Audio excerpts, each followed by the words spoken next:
जय हिंद मित्रांनो, स्वागत आहे तुमचं सगळ्यांचं आजच्या या व्हिडिओमध्ये. आणि आज आपण जे मराठा कोटा आहे, मराठा आरक्षण आहे, त्यावर जे सुप्रीम कोर्टने निर्णय दिलेला आहे त्यावर आपण चर्चा करणार आहोत.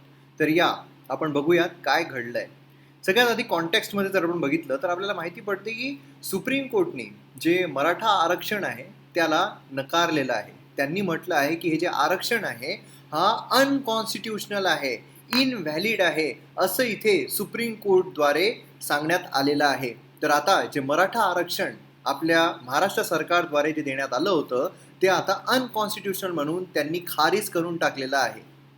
आणि कशावर केलेलं आहे, काय त्यांनी म्हटलेलं आहे? त्यांनी म्हटलं की जे आरक्षण आहे हे आपलं आर्टिकल 14 जे आहे, जे राईट टू इक्वॅलिटी सांगतो आपल्याला, त्यावर व्हायोलेशन आहे. तर त्यामुळे मराठा आरक्षण देण्यात येणार नाही असं त्यांनी इथे सांगितलेलं आहे.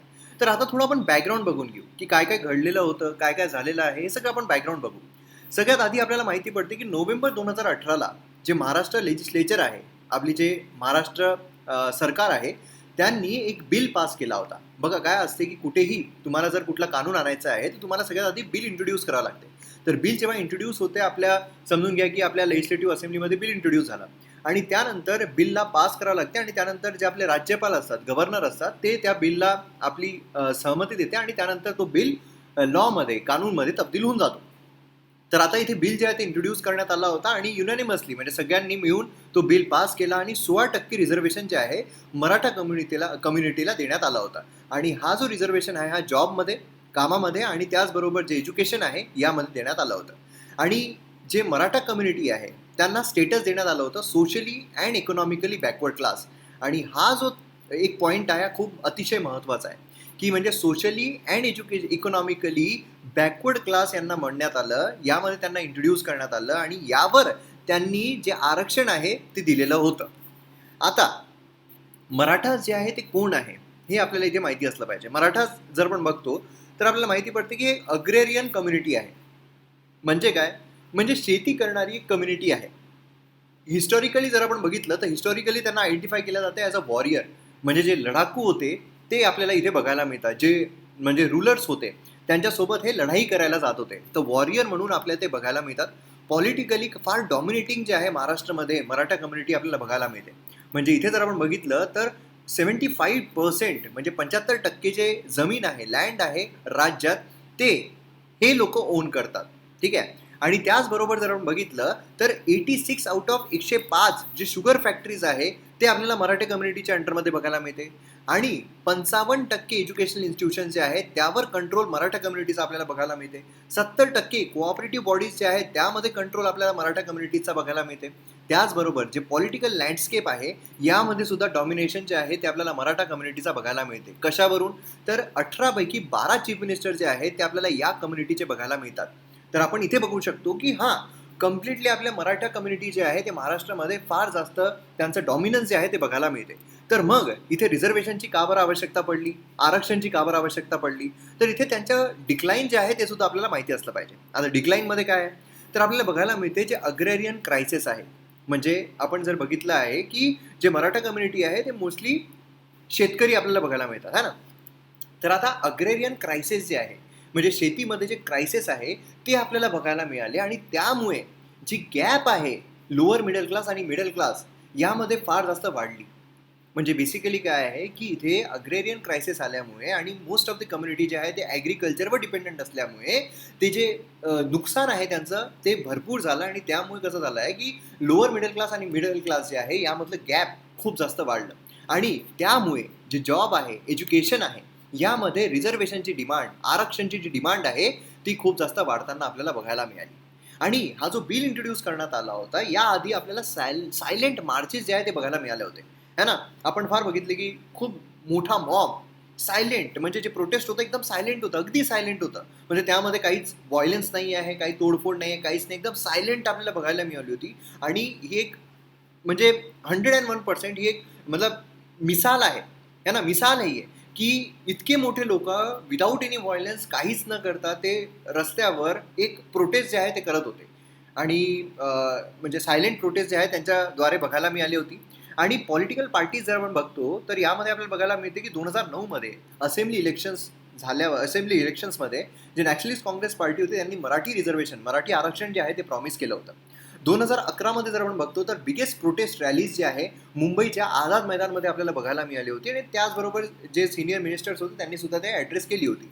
त्यानंतर जे फडणवीस साहेब आहे ते आले आणि त्यांनी जे बिल आहे ते इंट्रोड्यूस केलं, त्यानंतर ते कानूनमध्ये तब्दील करण्यात आलं. त्यानंतर बॉम्बे हायकोर्ट जे आहे त्यामध्ये जे याचिका आहे ती दाखल करण्यात आली आणि त्यानंतर सुप्रीम कोर्टमध्ये आली आणि फायनली सुप्रीम कोर्ट जे आहे त्यांनी आपला निर्णय दिला आणि त्यांनी हे म्हटलं की नाही, जे मंडल कमिशन आहे त्यामध्ये जे आपण 50% आरक्षण म्हटलेलं आहे की 50%च्या वर आरक्षण नाही केलं पाहिजे, इथे तो सुद्धा व्हायलेट होत आहे. 50% आरक्षण जे आहे ते व्हायलेट होत आहे. कारण जर मराठा आरक्षण देण्यात आलं तर आपलं टोटल आरक्षण जे आहे, टोटल रिझर्वेशन जे आहे राज्यातलं, ते कमीत कमी 63 ते 64% जे आहे ते जात आहे. तर यामुळे इथे सुद्धा व्हायलेशन आहे. आणि त्याचबरोबर जे म्हणजे समजून घ्या, जे इमर्जन्सी प्रोव्हिजन्समध्ये जे एक्झम्पशन दिलं जाते की हो ठीक आहे, इमर्जन्सी प्रोव्हिजन आहे, एक्झम्पशन आपण देऊ 50% आपण सांगितलेलं आहे, पण 50%च्या वर सुद्धा तुम्ही रिझर्वेशन घेऊन जाऊ शकता. पण इथे तसं लागू करण्यात आलेलं नाही आहे. त्यामुळे सुप्रीम कोर्टने म्हटलं आहे की नाही, हे जे मराठा आरक्षण आहे हे इनव्हॅलिड आहे आणि त्यामुळे याला आम्ही अनकॉन्स्टिट्युशनल करार करणार आहे आणि ते तुम्ही रिझर्वेशन देऊ शकत नाही, असं यांनी इथे म्हटलेलं आहे. आता महाराष्ट्र रिझर्वेशन जर आपण बघितलं तर टोटल रिझर्वेशन मराठा आरक्षण, मराठा कोटा देण्याआधी 52% आपल्याला बघायला मिळत होतं. 52% कसं, तर इथे तुम्ही बघू शकता वेगवेगळे आरक्षण जे आहे ते आपल्याला बघायला मिळते. म्हणजे SCला 13%, STला 60%, OBCला 19%, स्पेशल बॅकवर्ड क्लास 2%, विमुक्ती जाती 3%, नॉमॅडिक ट्राईब BCD त्यामध्ये 2.5%, 3.5%, 2%, अशा प्रकारे आपल्याला आरक्षण बघायला मिळते. आणि जेव्हा मराठा रिझर्वेशन देण्यात आलं होतं, मराठा आरक्षण देण्यात आलं होतं, त्यामध्ये आपल्याला टोटल जे रिझर्वेशन आहे हे 64% जाताना बघायला मिळत होतं. म्हणजे 50% जे आधी सांगितलेलं होतं कोर्टाने की 50%च्या नाही केलं पाहिजे, इथं 50%च्या वर तर जातच आहे ना. आणि त्याचबरोबर काय आहे की इथे जे डिस्क्रिमिनेशन आहे हे होत आहे, इथे कोर्टानं सांगितलेलं आहे. डिस्क्रिमिनेशन कसं, तर बघा कसं आहे की आपल्या याच्यात 2 प्रकारचे डिस्क्रिमिनेशन असतात. एक आहे पॉझिटिव्ह डिस्क्रिमिनेशन आणि दुसरं असतं निगेटिव्ह डिस्क्रिमिनेशन. आता इथे पॉझिटिव्ह डिस्क्रिमिनेशन म्हणजे कसं किंवा निगेटिव्ह डिस्क्रिमिनेशन म्हणजे कसं, बघा जर काय आहे की सलमान खान आहे, सलमान खानने कोणाच्या कानपट्टीत मारली. आता तो गरीब होता ज्याच्या कानपट्टीत मारली, ठीक आहे. आता जर सलमान खान असं जर सरकारने कोणता कायदा आणला की जे अमीर लोक आहे त्यांच्या विरोधात जे गरीब लोक आहे ते कोर्टात जाऊ शकणार नाही, तर इथं हे काय झालेलं आहे, डिस्क्रिमिनेशन झालेलं आहे. बरोबर आहे, डिस्क्रिमिनेशन झालेलं आहे आणि हे निगेटिव्ह डिस्क्रिमिनेशन आहे. कारण इथे कोणाला आपण वर आणत नाही, खाली दाबत आहे, कोणाला गरीब माणसाला खाली दाबत आहे.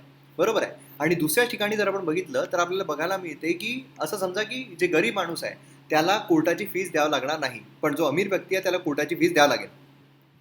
इथे सुद्धा डिस्क्रिमिनेशन आहे. म्हणजे अमीर माणसाला पैसे द्यावं लागेल, गरीब माणसाला नाही द्यावं लागेल. पण इथे जर पॉझिटिव्ह डिस्क्रिमिनेशन आहे, म्हणजे इथे कोणाला आपण खाली दाबत नाही आहे, इथे माणसाला वर आणत आहे. तर हेच इथे बघायला मिळालेलं आहे की आपण इथे जे डिस्क्रिमिनेशन आहे ते इथे बघायला मिळत आहे आणि तो निगेटिव्ह डिस्क्रिमिनेशन बघायला मिळत आहे. त्यामुळे मराठा आरक्षण द्यायचं नाही असं इथे कोर्टानं म्हटलेलं आहे. आता दुसरं म्हणजे काय, तर गायकवाड कमिशन इथे बघायला मिळाली. गायकवाड कमिशनने काहीतरी इथे कन्क्लूड केलं होतं. कारण जेव्हा मराठा आरक्षण देण्याची अशी सुरू होती तेव्हा एक कमिशनचं गठन करण्यात आलं आणि कमिशनला म्हटलं की बघा जे मराठा कम्युनिटी आहे त्यांची काय अवस्था आहे, त्यांना आपण इन्क्लूड करू शकतो का सोशली अँड इकॉनॉमिकली बॅकवर्ड क्लासमध्ये, आणि जर आपण इन्क्लूड करू शकलो तर आपण त्यांना रिझर्वेशन देऊ शकणार, नाही तर रिझर्वेशन देऊ शकणार नाही. तर इथे आपण इन्क्लूड करू शकतो का ते बघा, म्हणजे काय त्यांची अवस्था आहे आपल्या भारतात, आपल्या महाराष्ट्रात ते बघा. तर त्यांनी कन्क्लूड काय केलं की 76.86% जे मराठाज आहे फॅमिली ते ॲग्रिकल्चर आणि फार्म लेबरमध्ये अग्रेसर आहे. 50% जे आहे ते मड हाऊसेसमध्ये राहतात, म्हणजे असं नाही की त्यांना पक्के हाऊसेस जे आहेत ते सुद्धा मिळालेले आहे. 35% जे आहे पर्सनल टॅप वॉटर कनेक्शन त्यांच्या घरी येते. म्हणजे विचार करा तुम्ही की किती लोक असे आहे, म्हणजे 65% लोक असे आहेत ज्यांच्या घरी पर्सनल टॅप वॉटर सुद्धा येत नाही. ठीक आहे, म्हणजे प्यायला पाणी सुद्धा येत नाही, अशी अवस्था आपल्याला बघायला मिळत आहे. त्याचबरोबर 13.42% जे मराठास आहे ते इलिटरेट आहे आणि 43% जे लोक आहेत त्यांनी HSC आणि SSC क्लिअर केलेली आहे.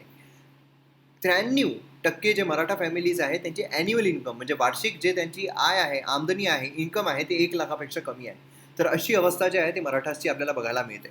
आता जे स्टेटस आहे महिलांचं, जे बाया आहे त्यांचं स्टेटस कशा प्रकारे आहे, तर यांचं स्टेटस जर आपण बघितलं तर म्हणजे ॲक्च्युअलमध्ये खूप वाईट आहे. म्हणजे कसं, मराठा जे आहे ते सोल्जर्स होते, आपण बघितलं आहे ना. म्हणजे ते काय होते, ते लोकल रूलर जे होते त्यांच्यासोबत ते भांडायला जात होते आता जे विमेन आहे, जे महिला आहे, ती पुढचा सिस्टीम अडॉप्ट करून होती. म्हणजे काय, आपलं जे तोंड आहे ते झाकून ठेवायचं है ना, म्हणजे तोंडावर कपडा ठेवायचा, कोणाला काही दाखवायचं नाही, म्हणजे चेहरा जो आहे ते दाखवू शकणार नाही.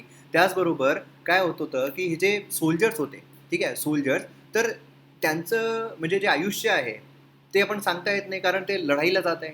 जेव्हा ते लढाईला जात आहे तर असंही होऊ शकते की म्हणजे त्यांचं देहांत झालं है ना. तर आता जी महिला आहे ती काय करणार, जी विडू आहे ती काय करणार, तर ती काय दुसऱ्यासोबत लग्न करू शकणार का? नाही, ते सुद्धा अलाउड नव्हतं. का बरं अलाउड नव्हतं?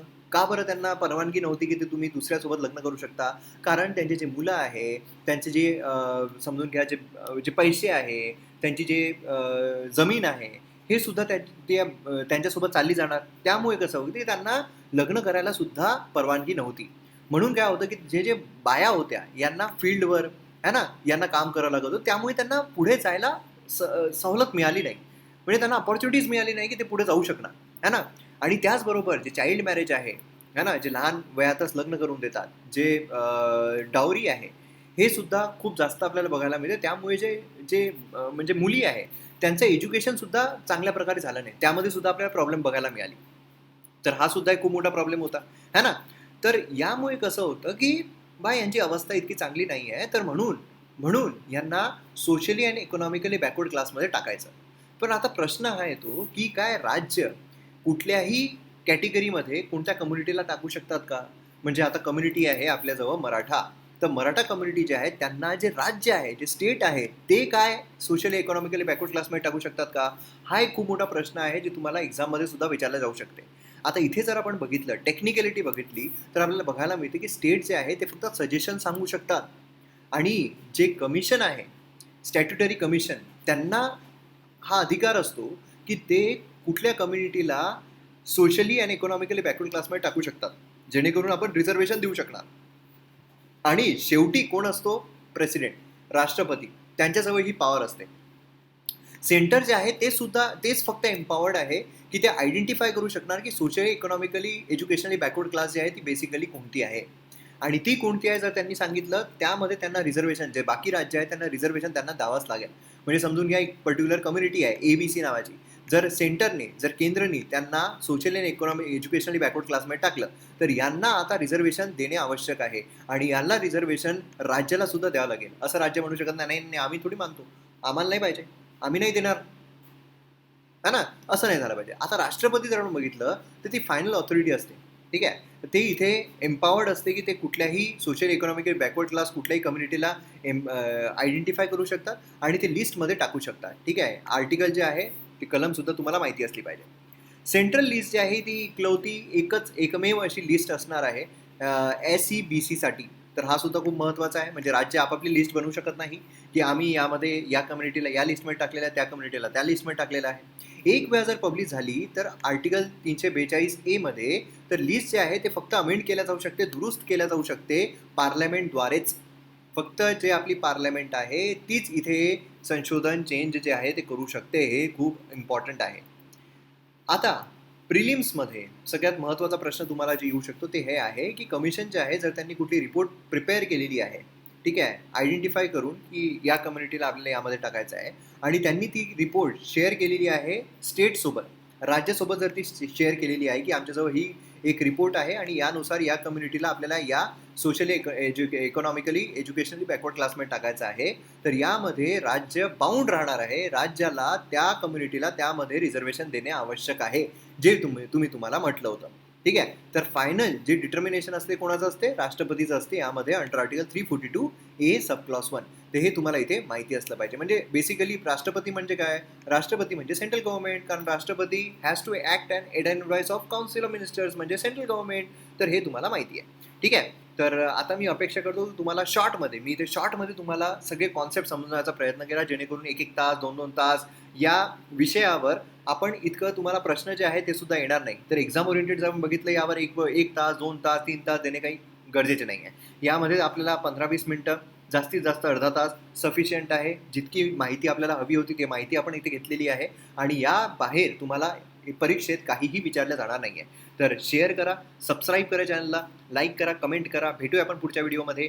जय हिंद, जय महाराष्ट्र.